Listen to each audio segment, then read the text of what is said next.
i 10, hvor hele festen starter. Hvordan har du det lige nu? Jamen, jeg har det fantastisk. Det er jo, hvad det hedder, man kan sige, nu er vi kommet til målstregen efter så hårdt arbejde. Kun lige med pauser, når jeg var inde og træne. Så har jeg sådan set levet derude de sidste 7 dage. Så der er gået lydfolk, maler, elektrikere, tømmer. Jeg vil også gerne lige sige en stor tak til Bobo, a.k.a. Bo her, for at have stået ved min side, så har jeg aldrig nået det. Så jamen, jeg glæder mig utrolig meget.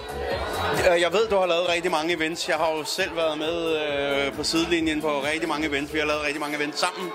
Men der er et eller andet specielt ved den her natklub her. Prøv lige at forklare lidt om, hvad det er, der gør, at du har den her følelse med den her klub her. Jamen det kommer så af, at ham jeg købte den af, med det bedste venner Ali, det er også os, der har Tattoo Convention sammen, den store tattoo-messe, og vi har også nogle andre forretninger sammen. Men da han åbnede den her klub for 6 år siden, der åbnede jeg også min første butik. Og der startede vores venskab ligesom der. Så jeg kender personale, jeg kender leverandørerne, jeg kender hele klubben, jeg ved, hvem der kommer her mennesker og det, og jeg har altid elsket at feste selv også. Altså jeg har jo altid sådan en type, jeg bryder mig ikke om store diskoteker. Jeg kan godt lide, ikke for stort, ikke for lille, og så bare ren hygge. Så det er bare masser af god karma herinde. Simon! Vi skal lige hilse på Simon her også. Vi skal lige hilse på Simon. Det er vores sikkerhed ude i døren, ikke? Hej Simon, du er... Jeg er dørmanden i aften. Og hvordan håndterer du de store tyskere hernede ellers? Jeg river dem rundt. Sønder sammen. Som de danske vi kender. Simon, du er simpelthen kommet herned for at være ham, der er det første ansigt, folk ser derude. Der har jeg da rigtig godt med. Jeg er glad for at arbejde i natlivet. Kan jeg få lov til at afvise en hel masse folk. Det er jeg glad for. Ja, Simon hjælper os også med når de store drenge skal have de store 6 liter, så kommer Simon og leverer dem sammen med pigerne, ikke? Det vil sige, at dit job hernede, det er simpelthen bare at sørge for, at folk de har det godt. Ja, dem der er kommet ind har det godt. Men det er jo fantastisk. Det er det. Jamen, tusind tak, fordi du lige havde tid til at lige med og så hilse en gang her. Det var slet. Så, Nå Mads, vi har lavet en masse events sammen, og jeg ved, du ikke kan gå på kompromis hernede. Jeg har været hernede hele dagen i dag, og når man lige kigger lidt rundt her, så er der satan ned med blevet spækket lyd og lys op der. Hvad fanden sker der? Jamen det er ligegyldigt, hvad jeg laver. Når jeg først går ind i noget, så går jeg ind i det all in. Så kan man lige så godt lade være. Så da jeg første gang, så gik jeg lige i det hjørne. Så det, og så sidst, så blev det bare helt lortet. Fra toiletter til alt lys, blev skiftet ud. Jeg har pillet 4 moving heads, 4 washing heads, 5 scanner, 5 laser, og det får jeg alle sammen at se senere. Så.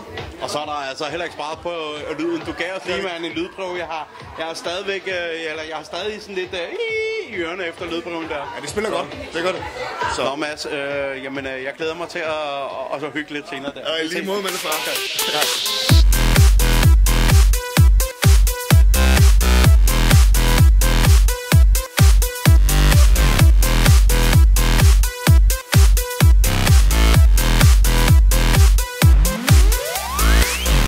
Så fandt jeg sgu lige, 3 sprøde fyre.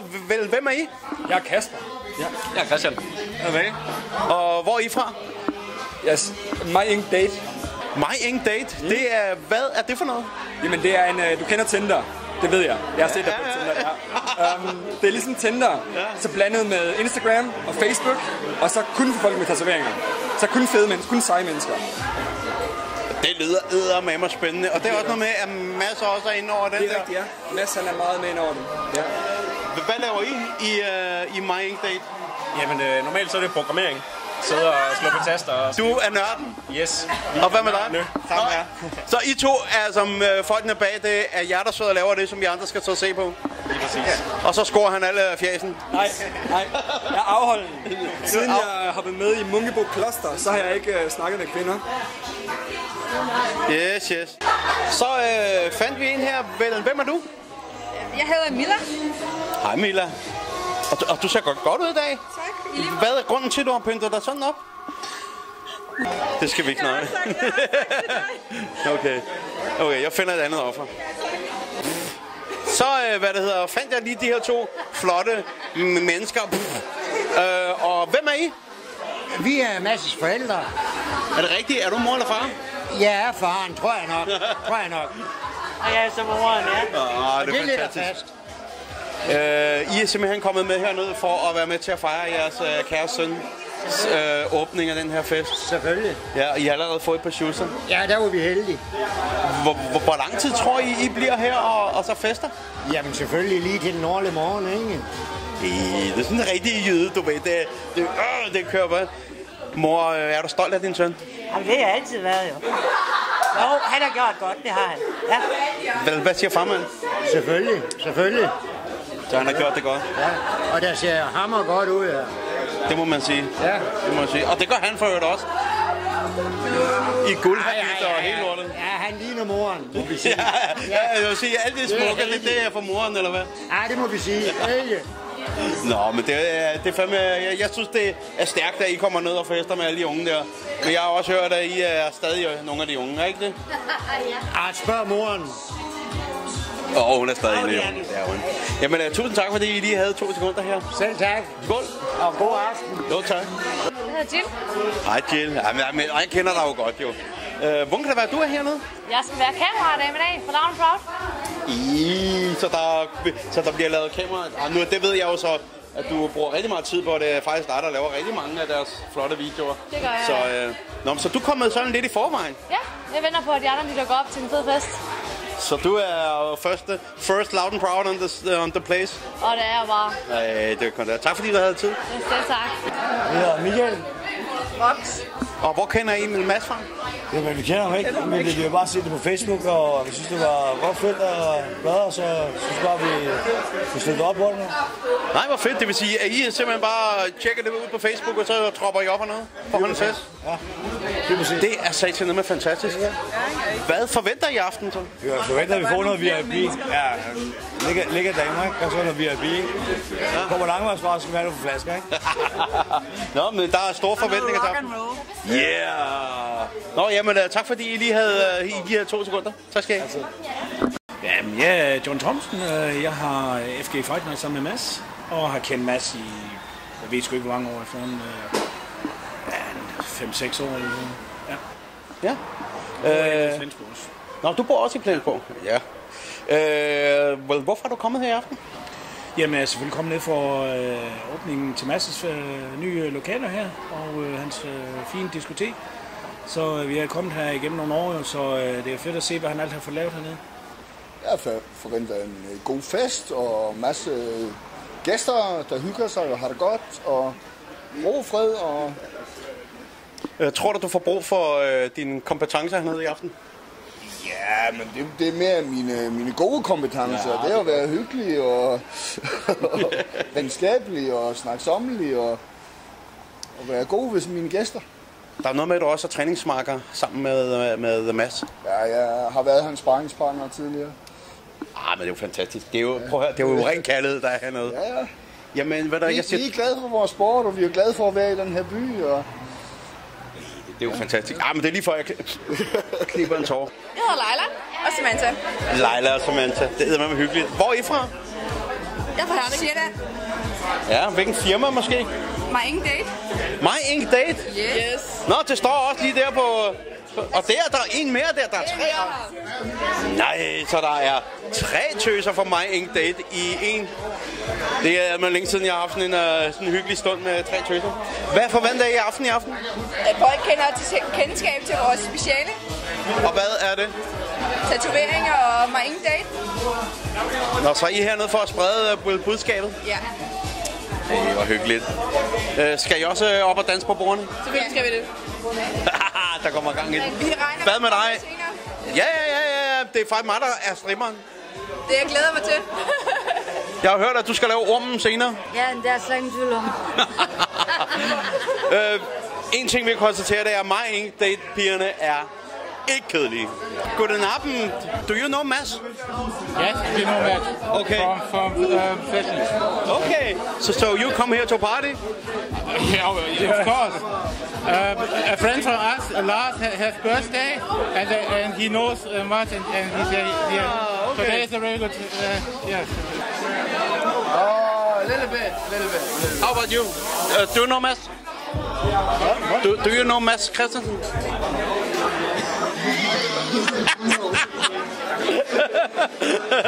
Yes, he knows. Is that why you come here? No.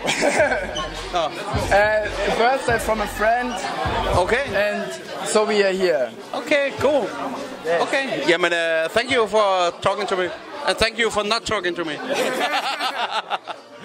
Man kan ikke sige Mads Christensen og ikke sige Tattoo Fashion. Og så er der de her to søde Tattoo Fashion piger. Og hvad laver I hernede? Jamen, vi skal stå og servere champagne for dem, der kommer. Ja. Det bliver pisse godt. Og hvordan kommer det til at foregå? Jamen, når folk de kommer ind, så står vi ved indgangen og giver noget champagne til dem, der vil have det. Og så varter vi dem op i VIP-loungen bagefter. Er der fyrværkeri og sådan noget? Det tror jeg ikke, det er os, der står for det. Nå. Det tror jeg ikke. Vi skal tænde. Så I står I står bare for at se godt ud, når jeg kommer lidt ved med dem? Okay. Så kan jeg sige til jer derude, og også til jer, at der er fyrværkeri i den her ting. Og hver gang der er en, der bestiller en flaske, så bliver der sat Eye of the Tiger på. Og så har Mads fået specielt lavet sådan en ting, hvor han bærer flaskerne ind, som I så skal være dem, der kommer ned med. Og det er, hvis man lige kan få kameraet til at kigge lidt en gang. Så kan man se, at de gæster, der kommer her, de er i rigtig gode hænder. Tak skal I have, piger. Yes, party. Yeah, and are you coming? Yes, here we go at a great opening. Yes, here we go. Party. Let's go. Yeah. Cedric. Yeah, and what are you doing? Here. No, just... I'm the shop manager of Tattoo Fashion Flensburg. Oh, just up here? Yeah, exactly. Okay. And you are here from us? Yeah, exactly. And what do you expect for the night tonight? I hope it's what's a great night in my life. 100%. This is what I see here. It's perfectly. Yeah, it's very nice. Perfect. He has done a lot of work here. Yeah, of course. And it's looking very nice. Yeah, and 100%. It was the best night ever. Yeah, okay. 100%. Thank you, my friend. Do you know Mads Christensen? Yeah. No. That's why we are here. That's why you are here? Yeah. So, what do you expect from the evening tonight? Good music.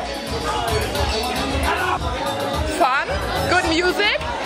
And a lot of good guys. No, my guy is here. Oh. Yeah, he's also a good guy. So you're here down to have a party. And you have your boyfriend with you. But he don't want to come into the camera. But you did it. Yes. Damn right. We support Mads, so that's the most important. You are a tattoo artist up here in Flensburg. Now not, but tomorrow maybe. So what are you expecting for the night tonight? I don't know. Feel good friends, and have fun. Stubby, nice to have you here. Yeah, and you too, my friend. Yeah. Why are you here tonight? Warum bist du hier heute Abend? Ich übersetze. A little bit dancing with my wife. Oh, that's a good thing. That was a joke. Do you know Mads Christensen? Fragt, om du mig kennst. Nej. A little bit. Jeg hedder Leila. Ja, og hvad laver du? Jeg er frisør. Og jeg arbejder med Tattoo Fashion og Perfect Beauty. Det gør du nemlig. Og hvor ligger den henne? I Sønderborg. Ja, det er lige herovre næsten. Ja, det er tæt på. Lige herovre, lille Bare lige over på den side dernede. Så er du simpelthen kommet her for at fejre Mads? Så, er du ser glad ud i dag? Jeg er altid glad. Har du taget det gode festhumør med? Ja. Man kan godt se, at du er rigtig glad i dag. Og så er du kommet hernede for at hygge med Mads. Hvad forventer du aftenen i aften? Det er ikke, hvad jeg forventer, men jeg håber på, at det bliver en rigtig hyggelig aften. Og det tror jeg, det gør. Det er jeg også helt sikker på, at det gør. Ja, det er allerede. Tak fordi du lige har 2 sekunder. Ja, Mads er en god ven. Ja? Ja, lige præcis. Nå, men du kommer her for at hygge dig. Ja, lige præcis. Og det er den sidste, du lavede op over YouTube. Det er den sidste sang, du lavede op på YouTube. Ja. Hammer.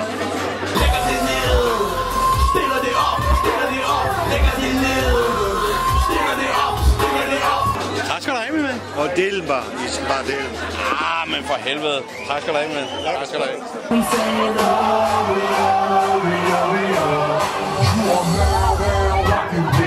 Du har jo taget imod folk, du har leveret flasker og alt muligt, og hvordan synes du det er indtil videre?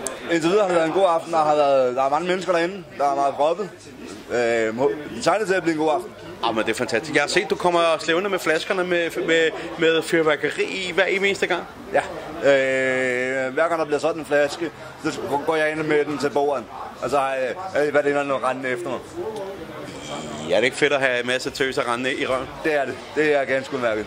Nu har vi jo Martin Lewis, også kaldet DJ Lewis, chefen for Loud & Proud. Og det er det 4. hold for Loud & Proud, som kommer her.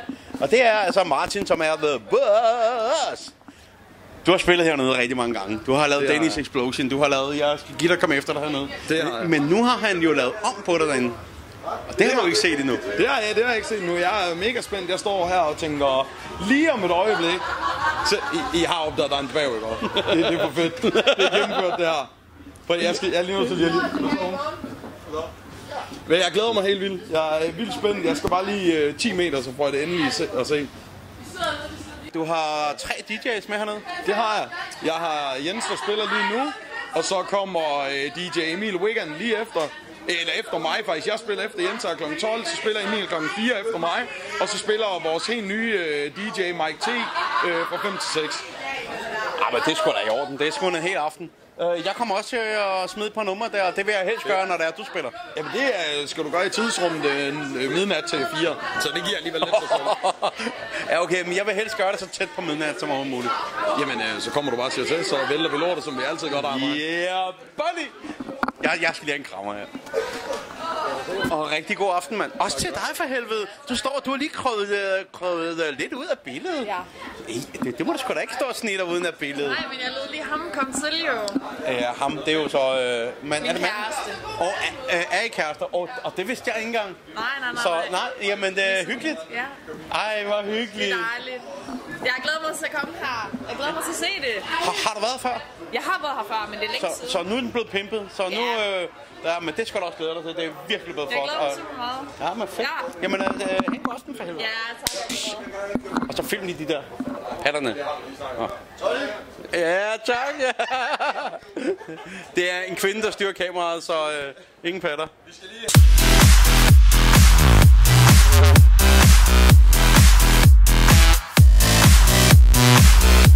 Så er aftenen i gang. Der er kommet rigtig mange mennesker herind. De mennesker, der har bestilt bordene, er kommet. Flaskerne er leveret. Jeg så lige, der er lige blevet leveret en 6 liters Belvedere flaske op ved serverbordet heromme bag, oppe i VIP. Ellers så er folk ellers bare ved at troppe godt og grundigt op. Klubben er ikke helt fyldt endnu, så der er altså plads til, at der kan komme nogle stykker mere. Men folk har det gode humør med i lommen, og folk er meget overrasket over, hvor flot klubben den er blevet efter masser af lavet den godt og grundigt rundt. Så jeg glæder mig til at se, hvad aftenen det bringer. Ich freue mich für heute Abend für Mads Christensen, dass er endlich mal seine Diskothek bekommen hat, was jahrelang dahinter gelaufen hat. Ich freue mich sehr ganz toll für Mads Christensen. Ich wünsche dir für deine Zukunft viel Erfolg, viel Geschäfte und viel Geld. Und heute gibt noch eine Neuigkeit. Mats ist heute Onkel geworden. Das heißt, ich bin heute Papa geworden. Das ist für mich eine zweite Freude für uns beide. Alles Gute, Mats Christensen. Und ich wünsche dir alles Gute für deine Zukunft. Schönen Abend noch. Ja, Dankeschön, Ali. Hej, Mette! Hej, Martin. Ellers skal jeg kalde dig Face. Du skal kalde mig Face. Hvorfor er du kommet? Jeg er kommet for at fejre Mads' nye åbning her, for at spille på nummer, som jeg er solo og stolt af. Hvor fedt, mand. Nå, men man skal jo næsten tro, at det var mig, der var dværgen herinde. Ja, det er faktisk min, den der. Tager lige væk. Ja, goddag her. Du er lige trådt ind ad døren der. Og I har bestilt bord? Har vi det? Ja, det er jo VIP-bordet herovre. Det er en 6 liters Belvedere, og jeg skal give dig at komme efter dig. Du har hele holdet med. Hvor mange er I? 20, tror jeg. 20 stykker? I er kommet her på grund af Mads? Ja. Og I kender ham personligt? Ja. Og hvad forventer du af aftenen i aften? Hygge. Ja, hygge. Hygge som altid? Altid. Jamen, tak fordi du lige havde 2 sekunder. Og god aften, min ven. Så er I dukket op i VIP'en her. Det er vi. Og hvor kan det være, du er kommet? Jamen, vi skal fejre åbningen af Slotty Lounge til Mads' nye diskotek. Ja, lige nøjagtigt. Det er et fedt sted. Det er det. I er kommet et ordentligt hold. Det er vi. Det er 6 liters Belvedere. Ja, selvfølgelig. Det var så Theo. Ja, det er fantastisk. Og der er heller ikke gøre det, så skal man gøre det hele vejen, ikke? Du stopper ikke halvvejs. Ja. Det er serverne, du. Det er all in. All in. Fedt. Tak skal du have. Nå, Danny, du er lige landet her sammen med hele holdet. Ja. Og hvem er du? Jeg er Danny. Danny... Faceday. Faceday. Ja. Kan du forklare lidt om det? Ja, Faceday er et nyt socialt netværk, der åbner her til sommer, som kan det, som Facebook ikke kan. Man har selv sine profiler. Man kan få lov til at lægge billeder op af sig selv, uden at netværkets ejerskab over den. Og så kan man den fede præmie bare for at invitere sine venner og så være aktiv. Og det koster ikke en bjælde. Det er næsten for godt til at være sandt. Ja. Men det er sandt. Ja, du ved, det er sandt. Jeg ved, det er sandt. Vi ved, det er sandt. Og du kommer hernede for at fejre Mads? Ja, Mads' genåbning af den her fede klub. Vi er kommet 13 mand. Primært serber, som skal hygge. Og det starter vi på nu. Ja, det er jo fantastisk. Ja, lad os se en gang. Jeg har min storebror med her. Ja, men ham har vi lige snakket med faktisk. Nå, okay. Ja, ham har vi han er med alligevel. Ja, men han er med alligevel. Nå, jamen Danny, tusind tak, fordi du havde 2 sekunder, og så må der have dig en rigtig lækker aften. Kom tilbage om et par timer, så har jeg noget helt andet at sige. Ja, helt sikkert. Tak skal du have. God aften, god aften. Godt at se dig. Ja, god aften. Du har gjort det godt. Tak skal du have. Nå, jamen, I er lige landet. Vi er lige landet simpelthen. Vi er oppe på hotelværelse og passer lidt op. Og nu er vi kommet ned for at fyre den max af. Og hvem er det, du er? Hvem jeg er? Ja. Må du ikke vide det? Jo, jeg ved det godt, men hvis der skulle være nogen, der Hvis der skulle være nogen, navnet er Strafgaard. Ja, lige nøjagtigt. Skål. Lad os få en fed aften, og sige tillykke til Mads, vores kære ven alle sammen. Og jeg skal være det bedste fremover. Skål. Og tak fordi du havde 2 sekunder.